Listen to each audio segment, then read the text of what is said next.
Hello everyone, Guillaume Netsvana here, host of the E-Commerce Wizards podcast, where I feature leaders in e-commerce and business. Today's guest is Reinis Krumins. He's the co-founder of AgencyJR, and today we'll be talking about lessons learned from working with multiple eight-figures e-commerce brands. All right, Reinis, thanks for being here today. Happy to be here. Thank you for bringing me on. Can you give us like a 1 minute overview of your background in email marketing and as an entrepreneur? Yeah, so email marketing, co-founded our agency with my business partner almost 3 years ago. It's like 2.5 years ago. And to date, we've worked with over 250 brands, generated over 30 million in email sales. And the thing is, we've sold practically anything in practically any niche, all the way from stuff in the adult industry, gadgets, clothing, beauty products, products in the Japanese market, products in Europe, products in USA, Big Four. We've gone through a lot, even like Israel and some other Middle Eastern countries. So we've done, we've done a lot that you can do with email marketing for e-commerce. So we've been in a lot of accounts. We know and we see what works, and that's what we're here to share with you. Awesome. So let's dive right in. So lessons from working with multiple eight figures e-commerce brands. Let's get started. Like, what's lesson number one? Yeah, look, I'll dive specifically into email marketing. Like we have like a bunch of clients who are doing 8 figures in sales, and sometimes we see brands that maybe are at 6 figure mark, they're trying to get to 7 figure mark, and from 7 to 8 figures. The biggest thing that I've found is a brand cannot scale with if your offer is not dialed in. So I was actually having a conversation with my friends at Weekend Digital. It's another growth agency, and typically they see for brands they can spend up to 500K a month on ads. Is they need to have at least 3 offers running, like 3 different offers for 3 different audiences, and a lot of times that's the main way you can really scale these brands. And we see brands be stuck at maybe 5-6 million a year because they do have product market fit. They've scaled enough, that they hit the ceiling, but they can't scale any further because their offer is not great enough. It's not possibly broad enough. They might only have one offer for one segment of the audience, but then as you scale and expand, you can broaden the horizon. And this also taps into email marketing, which is what we do. And typically for these 8-figure brands and even low to high 7-figure brands, offers and email really work well together because you have acquisition offers, which is used for a new audience to capture people's data, get them to trust the brand and purchase from the brand. Then we have retention offers. That's something what we're separating. That way we can get the best performance on acquisition and retention as well. Right. So you're saying, right, you have product market fit. Maybe you'll scale to like 5-6 million or something, but if you want to add another 5-6 million, you might need to add another marketing persona, a typical customer to who you're selling. So you can have that second offer and then the third one. And you're saying that big brands with like 500,000 per month of spending, they at least have like 3 or 4 offers like this to different type of marketing persona. Yeah. It might be different types of persona. It might be different products entirely. It could be different products to the same persona. And there are some brands which can scale very, very high with one product, but they typically see challenges later down the line. Like for example, Aura Ring or what was it called? The brand that sells the ball trimmers. I forgot their name. They have the lawnmower for 4.0, whatever. Their ads are everywhere. The issue when you sell just a product which can be purchased once is, you have no retention. You get the sale, and you have and no that's cross sale also going on there. So if you're like a one trick pony in a way, you don't have cross selling, and then you're not building a whole ecosystem like Apple is building a whole ecosystem of bringing you to the next product. Yeah, exactly. And what these brands do that have one product on their shop, they typically turn to some sort of subscription offer or other retention offer. Like for example, Aura Ring. They have their ring, which helps you track sleep for around $350, and then they have a $5 a month subscription, which helps them get the recurring revenue. through the customer, because obviously getting one person to buy a product for $300, it's cool, but as you scale, you can have the CPRs are going to continue to rise. Okay, cost per acquisition, CPA. Okay, so we have a second lesson that you're sharing there actually about, the products offering, the structure, and having potentially like the recurring revenue. Most brands in e-commerce, they do have a lot of product. I've rarely seen brands with just like one hit wonder kind of product. There are some of them, and then they're wondering what's the next one hit wonder they can create and ideally create a whole ecosystem.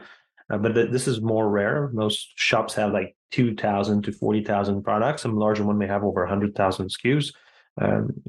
Okay, so what's next? What's the next lesson that you have learned? Yeah, this is kind of something why we're in email marketing. It's that retention is the hidden magic to everything in the shop. Like really the most challenging part of the journey of, your e-commerce shop is the acquisition. It's getting the customer to buy from you, getting the customer to trust you. And once you have that, you can really squeeze a lot through retention. Right now, we're working together with a shoe company to do around $1 million a month in revenue. And for them, they're trying to exit. We're helping them increase their multiple, increase their profitability with emails. Because what we see these larger brands do is the bigger lists you have, the more traffic you have on your site, the more you can optimize that traffic.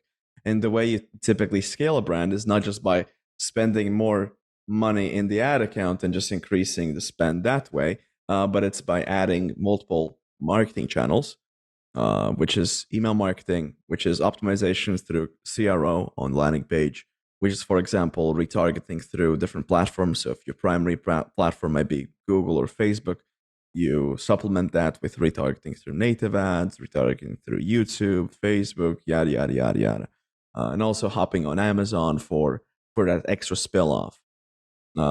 So that's the lesson two we see, which is pretty massive. Okay, so yeah, adding more marketing channel totally makes sense. So once you have that one working well, time to add more of those Yeah, and retention also because it will increase, well, not only your customer satisfaction, because one of the key ways you'll work on retention is increasing customer satisfaction, having the proper pipeline in the back, and then it increases your multiple for your company's valuation, which is great, regardless if it's investors or to sell out. All pretty good. yeah, but there kind of like is a caveat, because typically when you're starting out, when you're under that 3 million a year mark, focusing on maybe one or a few channels might be better for you, because Yep. that's the issue a lot of people have. They might be doing 600K a month, 600K a year, and then they try to do everything and they spread themselves too thin because they don't have enough money to hire media buyers in different channels, Yep. or hire proper agencies. So like really from what we're seeing, I believe that you might not really have the proper product market fit unless you're at, 1 million a year in revenue, because then you still have a lot of optimization you can squeeze through the ad account, and that's really get the most results out of. But then as you scale and as you grow, you really need to add those channels into it. Yeah, I agree with you. You can easily get to 1 million a year in with just one channel, a marketing channel. You can get up to 3 million with one, two channel that are working really well. And if they're not working that well, then you might need more channel that are all not working that well. But that's not ideal. You probably want to get things to work really well and just have like one or two channels, and then you can add more channels to scale past the 3 million. Yeah. Simple scales, really. Agreed. Okay. Anything else? Any other lessons to share? I guess we can dive deeper into emails, which is where our expertise is at. Really, we have a lot of friends and clients who do media buying and whatnot, but we're focused on email marketing. So the biggest thing which we see for the brands who are doing over, I'd say, 3 million a year, is the biggest opportunity you have is 1% optimizations. For a brand, let's say if you do 1 million revenue a month, each 1% optimization can help you generate 10K extra. And over the year, that's 120K in extra sales, right? Which really adds up. And if, for example, you're at the 8-figure mark, you might be considering selling your business. Adding that to your EBITDA, could be massive for your profitability. And the way we typically do that is with number one, email marketing flows. So these are behaviorally based automations, just to simplify them. So if someone goes to the site, they do a specific thing, we're able to follow up with them and retarget them and send them specific emails. We actually had a funny story with the client recently. They have 4 brands which they run, and for one of the brands, they're launching a few new products. And then we had the founders telling me like, "Hey, Reinis, I got this email of this product, but I never added it to a cart. I check out the email, but it's a browse abandonment email. It's basically something where if someone goes to the site, looks at a product page and leaves, we're able to send them a message asking them to come back to the site and buy the product again. And once I explained that to them, they were like, okay, this is pretty cool. We had explained that to them previously, but obviously the founder, he's doing a bunch of different things, so some things go by him. So that was like doing stuff like that and sending emails there is very powerful. So typically the setup we have is a welcome series, abandoned checkout, which is for people that abandon checkout, pretty straightforward. Add to cart. So the add to cart is for people that go to the product page, tap the add to cart button, but don't end up going to the checkout. Browse abandonment, which is what I just mentioned, for people that go to the site, look at the product page and leave. And then site abandonment, which is for people that go to the site but don't look at any specific product pages. That's typically these are typically the flows which tap in with acquisition and getting the sale. And then what you previously touched upon as well is customer satisfaction. So once someone places an order, we have specific email flows, like for example, thank you and the bounce back flow, where we make sure we set the right expectations for when the product is going to arrive. We show complementary products as well for the client, or try to upsell and cross sell them to different products as well. Yeah. It's interesting that you're separating the checkout abandonment email versus the add to cart email. So have you seen a good result from doing this? Very often it's sort of simplified, especially with someone starting to implement that stuff into just a single email. It's more like, hey, you added it to cart, you didn't buy, we're going to send you an email, regardless if you started the checkout process or not. If they started the checkout process, they don't get that email. If they didn't start the checkout process but just added the product to the cart, they get the email itself. But it's something that's what I like to call a 1% optimization. It's not going to help you generate 30% more sales with that. For example, with those few emails we can have in that email flow, what it is going to do, it might generate 5,000 10,000 in extra sales a month, where if you don't have that, you might not be able to capture those sales, where that's free money, especially at scale. I don't recommend creating as deep of a setup if you have a brand that does less than $1 million a year, because then your biggest lever is really paid ads. But as you start to scale, as you get more traffic, you can really start to focus on these small micro optimizations, and just by adding that flow in, you could add 1, 2, 3% to your top line. Yeah, paid ad and building your list and product market fit is pretty much the game for the first $1 million. And then that's still valid later on, but it's the focus really for the first $1 million. This episode is brought to you by MageMontreal. If a business wants a powerful e-commerce online store that will increase their sales, or to move piled up inventory to free up cash reserves, or to automate business processes to reduce human processing errors, our company, MageMontreal, can do that. We've been helping e-commerce stores for over a decade. Here's the catch. We're specialized and only work on the Adobe Magento e-commerce platform, also known as Adobe Commerce. We're among only a handful of certified companies in Canada. We do everything Magento related. If you know someone who needs design, support, training, maintenance, or a new e-commerce website, email our team at support@MageMontreal.com or go to MageMontreal.com. That's MAGE Montreal.com. Anything else you'd like to share on this topic, or are we wrapping this up?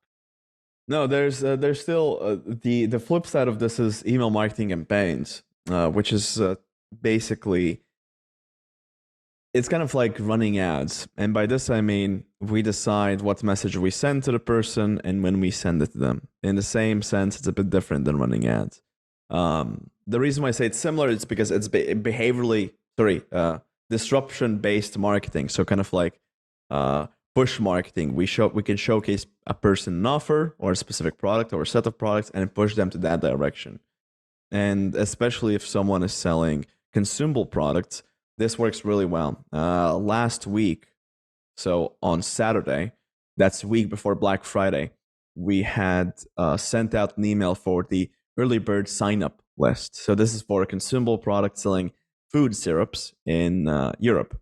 And for them, we collected an email list of 4,000 people, and we generated 145,000 in email sales with that one email. We had done this previously last year as well for another cosmetics brand. We did 136k euros with one email. And I need to check all the accounts. We have like, I don't know, 60 accounts I need to check right now to see what other results we're getting as well. But for these kinds of brands, again, this is massive, because if you have a consumable brand like they do, the guys that sell the food syrup, their margins are razor thin if everything they focus on is acquisition.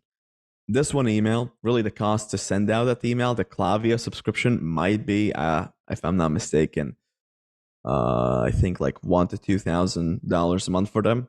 And for them to generate that money, it's basically all pure profit except the cost of goods. You have no ad spend calculated into that. You don't have to, I don't know, pay Gmail to have your emails be seen. It's really just the Klaviyo subscription, you writing the email or someone writing the email for you, and that's it. So that's all. That's a really good way we've seen to drive sales, drive traffic to your site, and convert them into sales. And typically, like combining these two things together, we can see an uplift in sales of up to 30% per month, which is quite significant. And you have quite a significant list as well if you're paying 1,000 to 2,000 on Klaviyo, because a list of 100,000 people will cost you about 1,500 a month. So you have significant also leverage with that list. Okay. Do you want to expand more in this strategy that you just shared with us about those kind of launches? Yeah, so we recently did a speech on that in Dubai. Kind of like the way we structure, this is specifically for Q4s or product launches. But the way we run the structure is, instead of just like sending one email where we just do a launch and that's it, our Black Friday started in October.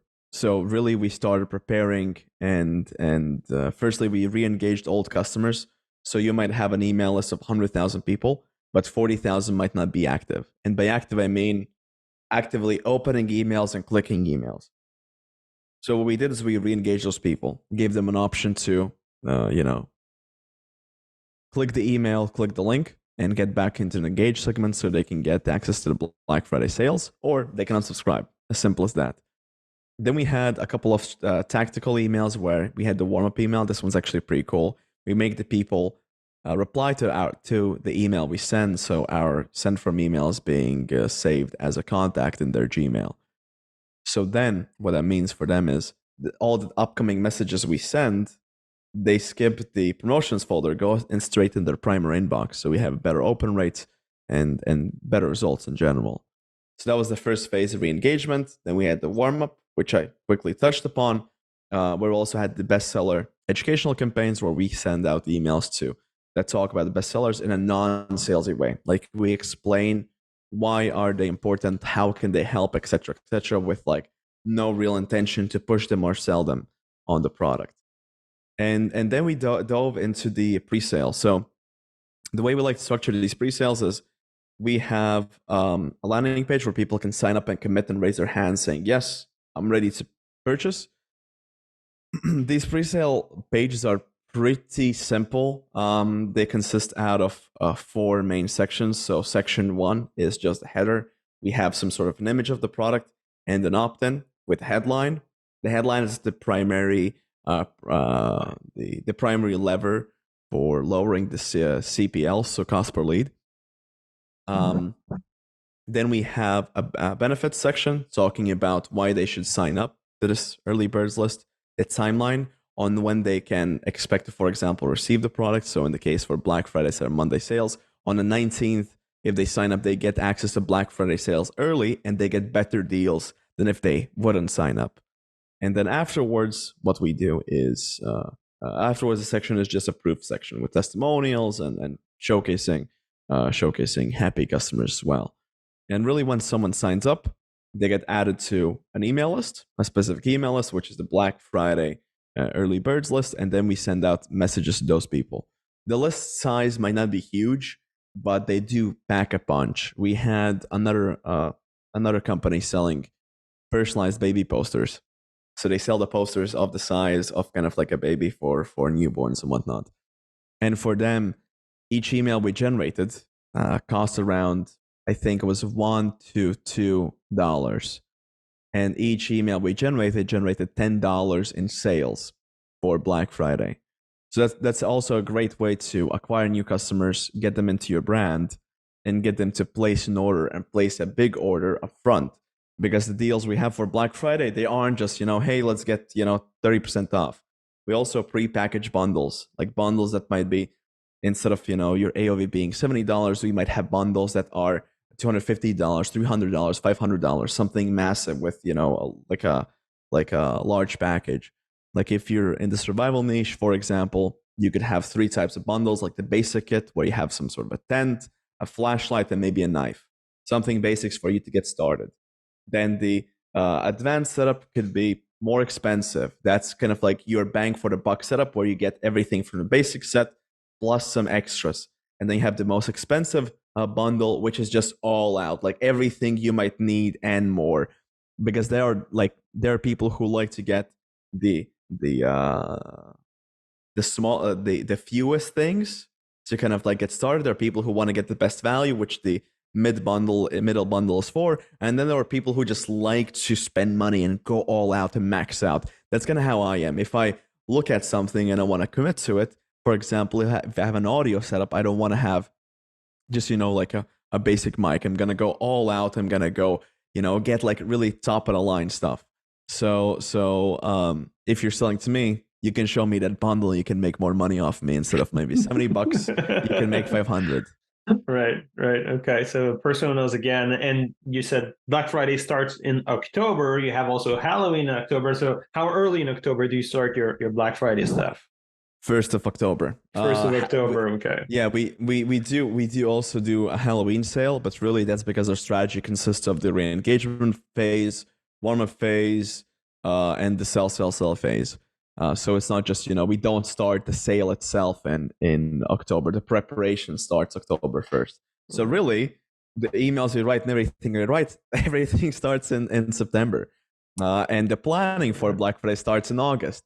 Right. So if we go as far, you start your planning in August. That's good, and that's something we need to get in the mind of the brands. A lot of brands, things like that. Some of them they just like call last minute. It's like no. You need to start early. You need to have the time to do great work here, and not just like rush it all in at the end. And at which frequency do you email this list about Black Friday? November, we send 40 email campaigns. Okay. So Black Friday week, we're doing 2 emails a day. So it's very, very aggressive because the relative frequency of your email is lower. Meaning if you're, for example, like typically the average standard for a month on email sends is around 12 campaigns a month. However, define a campaign. Is that one email sent, or is it a series of multiple? That's like a newsletter. That's a newsletter. So one email sending. Yes. This is one campaign for you. It's not a campaign. Yes. It's not a multiple. Yeah, okay. It's one email. Okay. Then in November we bump it up to 40, because if you were to send 12, like brands that don't even ever send out emails, they decide to send out emails on Black Friday. So everyone's inboxes, they're packed. Like I'm even subscribed to a couple of the email lists. We send emails from some of our clients. I know when the emails are going out, but I just don't see them in my inbox because they're just buried. That's why we do 2 emails a day, because I might not see the first one, but I do see the second one. Like yesterday for a brand selling electronics, we saw one email that generated, I think, 100 sales. The first email that was sent at 9 a.m. And then the email that was sent after generated 125. So, if I just had sent out one email, 100 sales, cool. By me sending out the second one, I doubled the amount of revenue that we generate. Did you notice any kind of increase in unsubscribe, or because they're just annoyed with receiving that much? Again, relative visibility decreases, so they don't even really see the increase in frequency. In November, like it might spike a little bit, but it's worth the extra revenue. Okay. Yeah. Pretty cool. Any last thought to share about this sort of campaigning system? You get in touch, you send them a lot of emails, you warm it up a lot, you don't sell at first, you just educate, and then you start sales when you're next to Black Friday. Any last thought to share about this system? This is a topic that we can go very, very in depth on. Like the speech we had was 30 minutes, and still, like, it felt like we could talk for hours.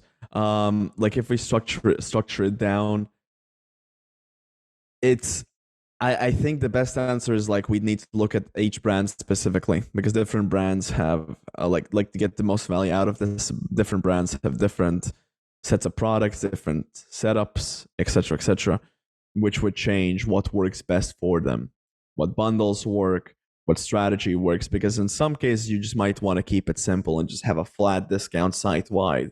Or if you're a luxury brand, you might not want a discount at all. We have a brand that's selling, its customers that want to buy, but that have private jets in multiple houses.